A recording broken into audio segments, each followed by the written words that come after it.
네, 이제는 뉴스 정면 승부 3부 정치권 이슈를 야무지게 찔러보고 날카롭게 분석해서 똘똘한 해법까지 제시하는 시간입니다. 유승찬의 콕으로 시작합니다.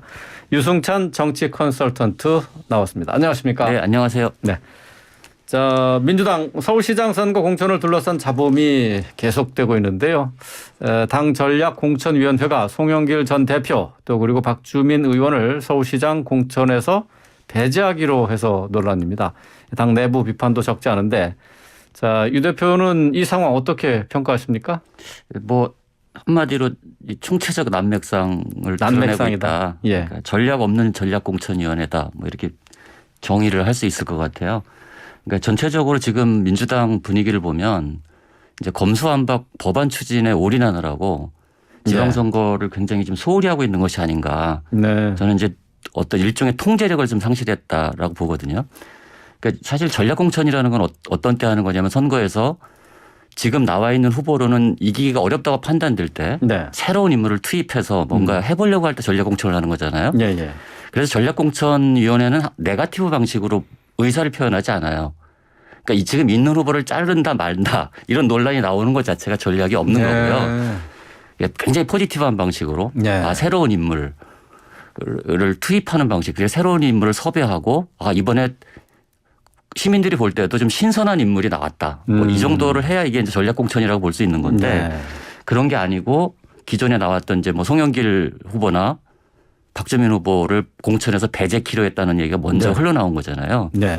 이거는 선거에서 어떤 방식으로든 도움이 안 되죠. 그러니까 예. 그래서 저는 뭐 이 전체적으로 보면 약간 그 컨트롤 타워가 좀 흔들리고 있는 것이 아닌가 이런 생각이 들 정도로 좀 심각한 문제다 이렇게 봅니다. 근데 지금 이제 그 송영길 전 대표하고 박주민 의원을 배제하기로 한 그 결정 내용은 공천관리위원회 이제 논의 내용인데 이게 비대위에서 공식적으로 결정된 사항은 아닌 거죠? 아직까지는. 그렇죠. 원래는 이제 공천관리위원회에서 원래 결정권을 갖고 있는데 이게 문제가 있을 경우에 이제 비대위에서 제의를 하거든요. 예.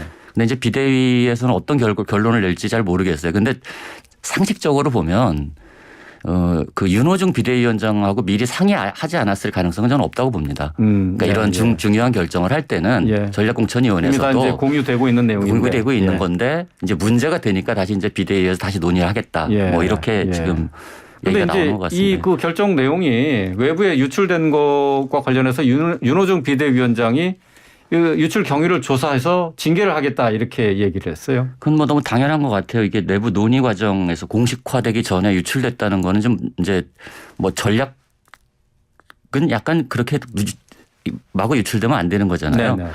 근데 이제 유출이라는 게 그래서 저는 이제 의심할 수 있는 게 이게 내부에 지금 이 권력투쟁, 계파 간의 갈등이 지금 불거지고 있는 것이 아니냐. 왜냐하면 계파 갈등이 작용하면 이게 잘 새나가거든요, 언론에. 그래서 저는 그래서 아주 심하게 얘기하면 서울시장 선거 승리보다 차기 당권에 대한 어떤 이 내부 싸움 힘겨루기가 내부 알력이 시작이 됐다. 내부 알력이 시작이 된 것이 아닌가.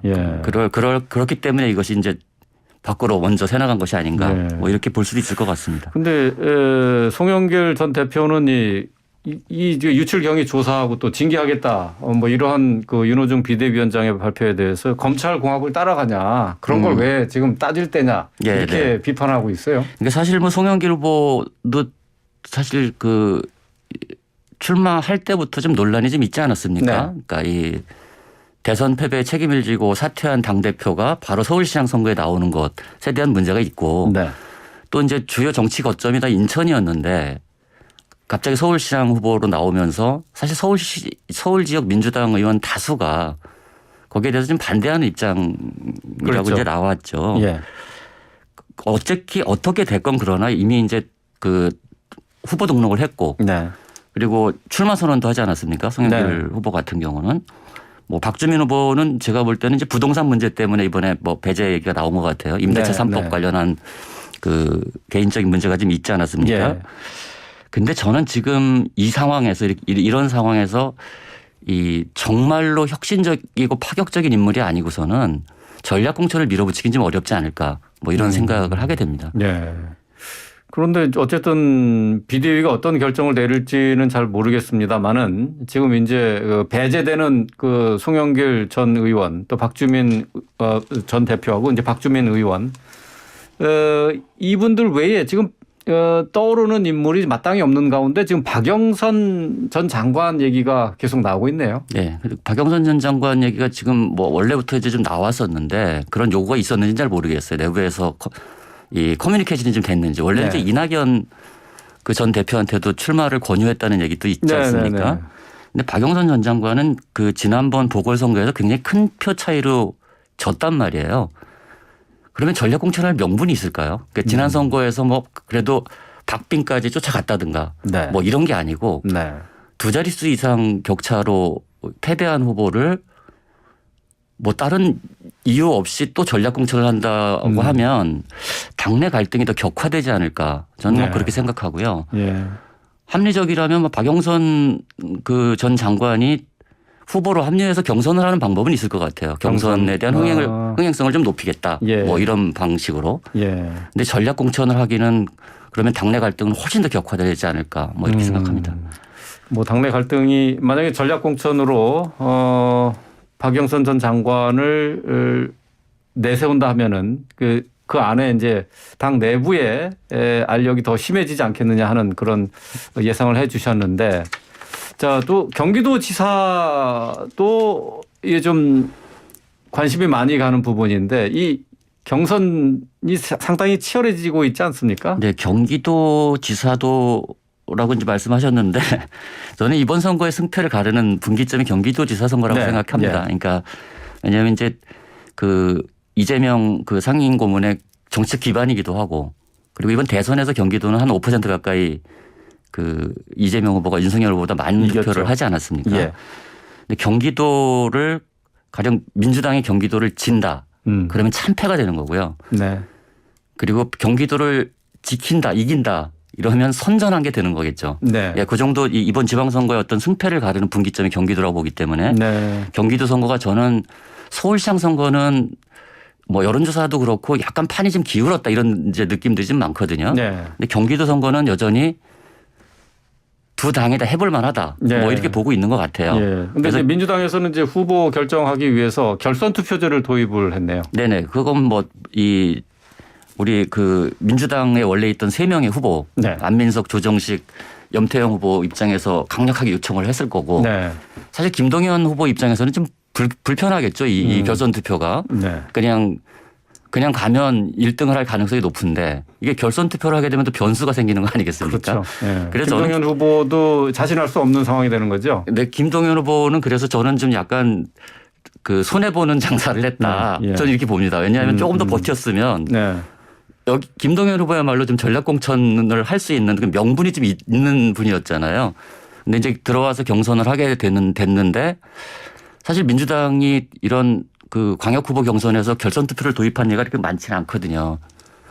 처음 아닐까 싶은데 어쨌든 새로운 규칙을 만들어서 근데 이제 김동연 후보가 어쨌든 이걸 받아들였다는 거는 뭐 좀 좀 통큰 결정이었다. 저는 이렇게 봅니다.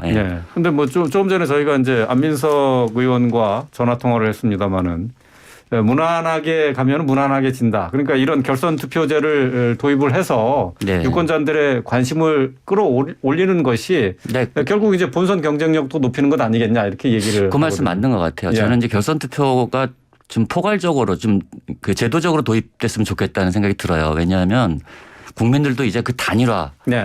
그 단일화 논란에 너무 피곤하거든요. 맞아요. 근데 결선 투표를 하게 되면 적어도 50%가 넘게 지지를 받은 후보가 되는 거잖아요. 그렇죠. 그래서 이 대표성과 선택권 측면에서 보면은 결선 투표제를 적어도 광역 후보까지는 좀 제도화하는 것이 바람직하지 않나 정치 문화에 있어서 뭐 이렇게 생각합니다.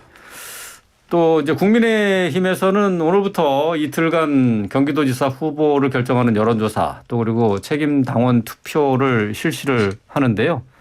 자, 어떻게 누가 최종 후보가 될 것으로 생각하십니까? 그런 거 질문하시면 안 되는데. 아니 이제 안민석 의원은 김은혜 의원이 당연히 된다 이렇게 얘기를 하던데. 저는 전국적으로 볼 때 가장 핫한 곳이 이제 이 경기도 국민의힘 경선 같아요.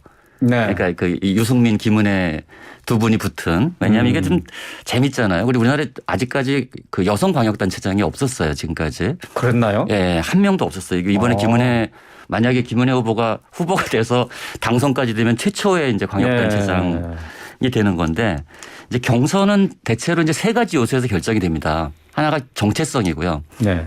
가령 국민의힘 같으면 누가 국민의힘 다운 후보인가, 민주당 같으면 누가 민주당 다운 후보인가를 통해서 이제 결정이 되고 두 번째가 본선 경쟁력이죠. 네. 누가 선거에서 승리할 수 있는 후보인가. 네. 그러니까 세 번째가 이제 능력과 도덕성을 보는데 네. 그러니까 실제로 이제 선거 막판에 가면 경쟁력을 가장 중시합니다. 그렇겠죠. 그럴 예. 수밖에 없죠. 예. 조금 누가 이길 후보냐? 조금 정체성이 약해도 예. 상대를 이길 수 있는 후보를 더 선호하는 경향을 갖거든요.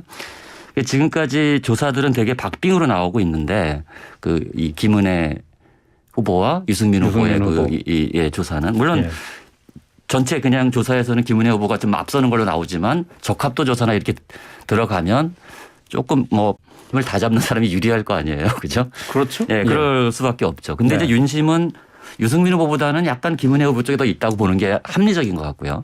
예, 김은혜 후보가 인수위 대변인도 하셨고 이제 그렇기 때문에. 근데 이제 민심인데 이 양자 대결 구도를 보면 네. 민심도 꼭 유승민 후보한테 유리한 것 같지는 않습니다. 양자 대결이라는 것은 그러니까 이제 김동연 후보를 후보와 가정했을 때 예, 김은혜 예. 후보와 김동연 후보 예.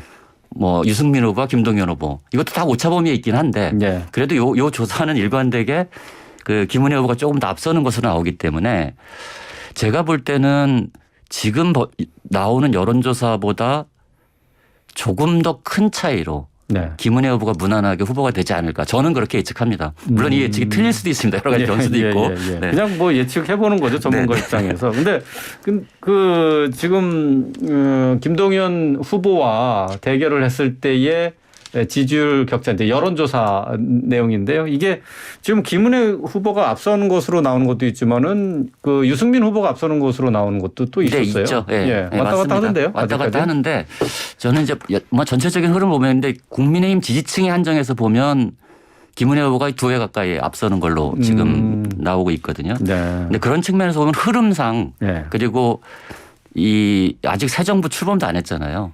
이제 이게 새 정부 이게 이번 지방선거는 그냥 프레임이 그렇게 형성이 되는 거거든요. 원래는 국정 동력에 힘을 주세요 네. 하는 이제 그 여당의 프레임이 하나 있고 대통령까지 했는데 국정을 견제하게 해주세요 하는 야당의 이 프레임이 있는 거잖아요. 네. 근데 지금은 이제 야당 프레임이 잘 작동을 안 하는 이유가 뭐냐면 야당이 압도적 다수 의석을 갖고 검수완박을 밀어붙이고 있기 때문에 그런 견제 프레임이 작동을 안 하고 있는 겁니다. 그래서 이 검수완박을 이렇게 밀어붙이게 되면 지방선거에서는 민주당이 굉장히 불리하게 돼 있어요. 아. 왜냐하면 이게 아주 미묘한 이 프레임 전쟁을 해야 되는데 그래요. 견제 프레임을 가져가기가 어려운 게 오히려 민주당이 국회에서 너무 강하게 밀어붙였다. 입법 권력이 세니까. 입법 권력이 예. 세다. 그러니 이 입법 권력을 견제해달라는 오히려 이제 그런 이 요구들이 먹힐 가능성도 있습니다. 네. 선거에서는 보탬이 안 되겠는데요. 그러면. 검수완박은 제가 볼 때 선거에서는 보탬이 안 된다고 봅니다. 지금 이제 유승민, 김은혜 이제 두 후보를 갖고 얘기를 하고 있는데 민주당 입장에서는 그럼 두 후보 가운데 어느 후보가 상대하기가 더 쉽습니까? 저는 확장성 측면에서 보면 그래도 유승민 후보가 좀 더 쉽지 않을까 하는 생각이 듭니다. 유승민 후보가 더 경쟁력이 있다고 보는 건가요? 아니요. 민주당 입장에서. 민주당 입장에서는 또 쉬운 김은혜 후보가 상대가? 더 어렵다. 쉬운 상대는 왜냐하면 유승민 김은혜 후보다. 후보는 이제 예. 경기도의 현역 그 국회의원이기도 하고요. 예. 지역구를 가진. 예. 그리고 이게 새로운 느낌을 좀 줍니다. 새로운 느낌이라는 게 되게 선거에서는 되게 예. 지금 영향력이 있거든요. 예. 그리고 또 이제 이번 대선에서는 이대남과 이대녀의 표심이 완전히 상반되게 갈렸었잖아요. 네. 근데 이제 여성 후보가 될 경우에는 그렇게 20대 여성이 그렇게까지 그러니까 이번에 투표 경향처럼 그렇게까지 이렇게 그 쏠림 현상이 나타날까 하고 예. 생각을 해봤을 때 꼭 그렇지는 않을 것 같다. 예. 이런 생각이 들어서 전체적으로 보면 김은혜 후보의 득표력이 조금 더 나을 수 있다. 뭐 그냥 제 생각입니다. 예, 네. 예, 알겠습니다.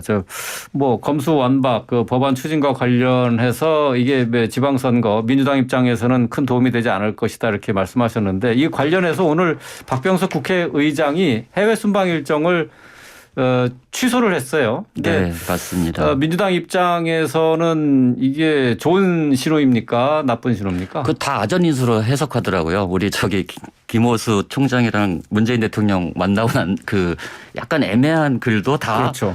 우리한테 유리하다라고 예. 생각을 하는데 예. 이 박병석 의장 얘기도 다 그렇게 지금 보고 있더라고요. 근데 이제 그 두 가지가 다 있는 것 같아요. 하나는 민주당 입장에서 보면 그 해외 여행을 포기하고 이 의사봉을 줄 정도로 네. 자기가 한번 이거에서 성과를 내고 싶다. 검수완박을 내가 한번 이걸 해보고 싶다. 이런 생각이 있을 수도 있는 거고요. 반대로 보면 이제 우리 박 의장 같은 경우는 여야 합의를 굉장히 중시하는 분이거든요. 네. 의회주의자죠. 네. 전통적인 의회주의자인데 그래서 이제 지난번에 그 언론개혁법안 상정을 거부한 적도 있으세요. 그렇죠. 예. 그런 측면에서 보면 또 뭔가 좀 껄끄러워질 수도 있다. 왜냐하면 이번에 이제 여러 가지 이 걸림돌들이 있습니다. 일단 법사위에서는 지금 이 안건 조정 얘기가 나오고 있고 법안 안건 조정이 그것 때문에 이제 뭐 얘기하기 사시겠지만 그 허들이 하나 있고 국회로 넘어가면 이제 필리버스터라는 허들이 있어요. 그래서 이제 180도를 어떻게 만들 거냐 민주당 입장에서는 필리버스터를 무력화시킬 수 있는. 근데 이제 권은희 의원이 검수완박 법안에 찬성한다 그러니까 또 반색하고 이게 한석이 모자라서 그 필리버스터를 중지시키지 못할까 봐. 그리고 이제 국회의장이 있고. 그 다음에 마지막에 이제 대통령이 있는 거잖아요. 그러니까 이 여러 가지 허들, 네 개 정도의 허들을 다 넘어야 되는데 글쎄요, 저는 그 박병석 의장님이 저는 이 검수완박 법안이 지금 그냥 이렇게 정치적 쟁점이기도 하지만 역사적 평가를 받는 법안이 될 거라고 봅니다. 왜냐하면 우리나라 형사사법 체계를 근본적으로 변화시키는 것이기 때문에. 근데 여기에 지금 민주당이 밀어붙이고 있지만 가령 참여연대나 민변조차도 너무 성급하게 추진하면 안 된다는 입장을 보이고 있잖아요. 그 전통적인 그런 진보적 시민단체조차. 근데 이 모든 것을 가령 검수완박 법안을 강행 처리한 국회의장으로 남을 것인지 여기에 대한 본인의 판단, 숙고는 있지 않을까 저는 그렇게 봅니다. 그렇군요. 일단 뭐 검수완박으로 가는 길에 이제 안건 조정 소위 부분이 첫 번째 허들이고 그다음에 이제 필리버스터를 어떻게 넘느냐. 마지막으로 이제 박병석 의장이라는 거잖아요. 그렇죠. 더 마지막은 이제 우리 문재인 대통령이 있는 거죠. 근데 이제 그 지금 안건 조정 소위와 관련해서 이제 민영배 더불어민주당 의원이 오늘 탈당을 했잖아요. 자, 이 법사위 내에 여야 이제 수싸움이 이제 시작이 되는 건데 이건 어떻게 평가를 하세요? 그냥 뭐 한마디로 점입가경이고요. 저는 이제 이게 위성정당, 비례위성정당 이후에 꼼수 정치가 상설화되고 제도화되는 것이 아닌가 하는 생각이 들 정도로 좀 비통합니다. 사실 이 민주주의에서 그 내용도 중요하지만 절차도 굉장히 중요하거든요. 민주주의가 이제 절차적 민주주의가 굉장히 중요한데 사실상 이런 것들을 다 이제 힘으로 무력화시키는 것이 너무 이제는 자주 일어나는 것이 아닌가. 그러니까 사실 이런 경우는 저는 처음 보는 것 같아요. 안건조정위원회 그 의결 때문에 탈당을 하고 위장 탈당이잖아요. 누가 봐도 위장 탈당이죠. 이거는. 이거를 국민들께서 곱게 봐주실지 저는 제가 볼 때는 자신이 없어요. 그거는 그렇지 않을 것 같고 이제 검수완박 법안이 사실상 많은 사람들이 우려를 좀 하고 있거든요. 저도 뭐 수사권 기소권 분리에 대해서 장기적으로는 그렇게 가는 방향이 맞다.